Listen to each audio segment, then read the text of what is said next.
ನಮಸ್ಕಾರ, welcome to YoYo TV Kannada. ರಾಜ್ಯದಲ್ಲಿ ಈಗಾಗಲೇ ಲೋಕಸಭೆ ಅಖಾಡಕ್ಕೆ ನಾಮಪತ್ರ ಸಲ್ಲಿಸಿ ಹುರಿಯಾಳುಗಳು ಅಖಾಡದಲ್ಲಿ ಗೆಲ್ಲಲು ತಯಾರಿ ಹಾಗೂ ತಾಲೀಮು ಭರ್ಜರಿಯಾಗಿ ನಡೆಸಿದ್ದು, ಇತ್ತ ಅಸಮಾಧಾನ ಹೊಗೆ ಮಾತ್ರ ಅಲ್ಲಲ್ಲಿ ಇದೀಗ ಬೂದಿ ಮುಚ್ಚಿದ ಕೆಂಡದಂತೆ ಆಗಿದೆ. ಅದರಲ್ಲೂ ಈ ಬಾರಿ ಚಿಕ್ಕೋಡಿ ಅಣ್ಣಾ ಸಾಹೇಬ್ಗೆ ಭಾರಿ ಶಾಕ್ ಕೊಟ್ಟಿದ್ದಾರೆ ಸ್ವತಃ ಅವರ ಪಕ್ಷದ ಹಿರಿಯ ನಾಯಕರು. ಹೌದು, ಬೆಳಗಾವಿ ಬಿಜೆಪಿಯಲ್ಲಿ ಬಿರುಕು ಮೂಡಿದ್ದು ಹಿರಿಯ ನಾಯಕರು ಪಕ್ಷದ ಪ್ರಚಾರಗಳಲ್ಲಿ ಪಾಲ್ಗೊಳ್ಳದೇ ಇರುವುದು ಹಲವರ ಉಬ್ಬೇರುವಂತೆ ಮಾಡಿದೆ. ಚಿಕ್ಕೋಡಿ ಲೋಕಸಭಾ ಕ್ಷೇತ್ರದ ಪ್ರಚಾರದಿಂದ ಮಾಜಿ ಸಂಸದ ರಮೇಶ್ ಕತ್ತಿ, ಮಾಜಿ ರಾಜ್ಯಸಭಾ ಸದಸ್ಯ ಪ್ರಭಾಕರ ಕೋರೆ ಮತ್ತು ಗೋಕಾಕ್ ಶಾಸಕ ರಮೇಶ್ ಜಾರಕಿಹೊಳಿ ದೂರ ಉಳಿದಿದ್ದು, ಇದರಿಂದ ಒಗ್ಗಟ್ಟಿನ ಕೊರತೆ ಎದ್ದು ಕಾಣುತ್ತಿದೆ. ಏಕೆಂದರೆ ರಮೇಶ್ ಕತ್ತಿ ಅವರು ಚಿಕ್ಕೋಡಿಯಿಂದ ಸ್ಪರ್ಧಿಸಲು ಆಸಕ್ತಿ ತೋರಿದ್ದು ಹಲವು ಬಿಜೆಪಿ ಕೇಂದ್ರ ನಾಯಕತ್ವವನ್ನು ಸಂಪರ್ಕಿಸಿದರು. ಆದರೆ ಬಿಜೆಪಿ ಹೈಕಮಾಂಡ್ ಅವರಿಗೆ ಟಿಕೆಟ್ ನೀಡಲು ನಿರಾಕರಿಸಿ ಅಣ್ಣಾ ಸಾಹೇಬ್ ಜೊಲ್ಲೆ ಅವರನ್ನು ತನ್ನ ಅಭ್ಯರ್ಥಿ ಎಂದು ಘೋಷಿಸಿತು.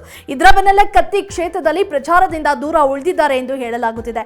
ಇನ್ನು ಜಿಲ್ಲೆಯ ಪ್ರಭಾವಿ ಲಿಂಗಾಯತ ಸಮುದಾಯದ ಪ್ರಭಾವಿ ನಾಯಕ ಪ್ರಭಾಕರ್ ಕೋರೆ ಅವರು ರಾಜ್ಯಸಭಾ ಸದಸ್ಯರಾಗಿ ನಾಮ ನಿರ್ದೇಶನಗೊಳ್ಳದಿರುವುದು ಮತ್ತು ಅವರ ಪುತ್ರ ಅಮಿತ್ ಕೋರೆ ಅವರಿಗೆ ಚಿಕ್ಕೋಡಿ ಟಿಕೆಟ್ ನೀಡಿದ ಕಾರಣ ಅಸಮಾಧಾನಗೊಂಡಿದ್ದಾರೆ ಎನ್ನಲಾಗಿದೆ ಎಂಬ ವರದಿಯಾಗಿತ್ತು.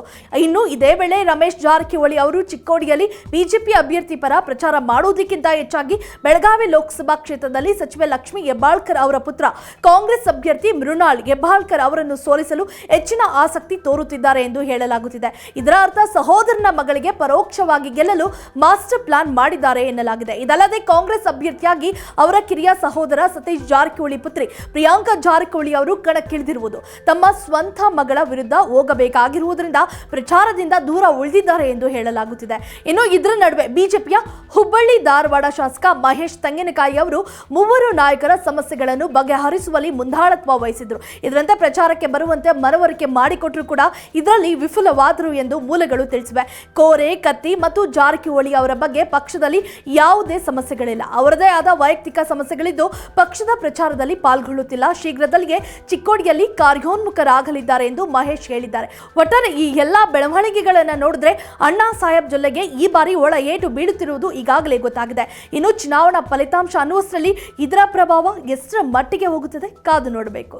If you like this video, ಬೇಗ ಲೈಕ್ ಮಾಡಿ, ಕಾಮೆಂಟ್ ಮಾಡಿ, ಶೇರ್ ಮಾಡಿ ಹಾಗೂ ಯೋಯೋ ಟಿವಿ ಕನ್ನಡವನ್ನು ಸಬ್ಸ್ಕ್ರೈಬ್ ಮಾಡಿ.